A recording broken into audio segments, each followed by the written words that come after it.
নাবালিকার বিয়ে আটকালো পুলিশ, গ্রেপ্তার হবু বর ও পুরোহিত। মোটা টাকার বিনিময়ে পুরোহিতের বাড়িতেই তার মদতে হতে চলেছিল এক নাবালিকা মেয়ের বিয়ে। গোপন সূত্রের খবরের ভিত্তিতে শিলিগুড়ির এনজিপি থানার পুলিশ অভিযান চালিয়ে সেই বিয়ের মণ্ডপ থেকে গ্রেপ্তার করল মূল কালপ্রিট পুরোহিত ও 21 বছরের হবু বরকে।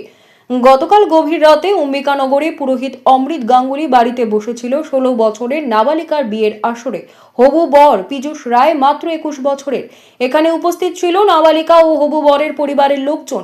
এক প্রকার তাদের সহমতেই চলছিল এই বিয়ের প্রস্তুতি। যেহেতু মেয়েটি নাবালিকা, সেই কারণে পাড়াপড়শি ও প্রশাসনের অজান্তে এক প্রকার গোপন ভাবেই বিয়ে সম্পন্ন করছিল পুরোহিত অমৃত গাঙ্গুলি। আর সেই বিয়ের আসরেই বিনা আমন্ত্রণে হাজির হয় শিলিগুড়ির এনজিপি থানার পুলিশ বাহিনী। বিয়ের আসর থেকে গ্রেপ্তার করা হয় বর ও পুরোহিতকে। জানা গিয়েছে, পুরোহিত অমৃত গাঙ্গুলি মোটা টাকার লোভে বিভিন্ন সময় এই ধরনের কর্মকাণ্ড করে থাকেন। ধৃতদের চাইল্ড ম্যারেজ অ্যাক্ট ধারায় শুক্রবার অর্থাৎ আজ জলপাইগুড়ি আদালতে পাঠানো হয়।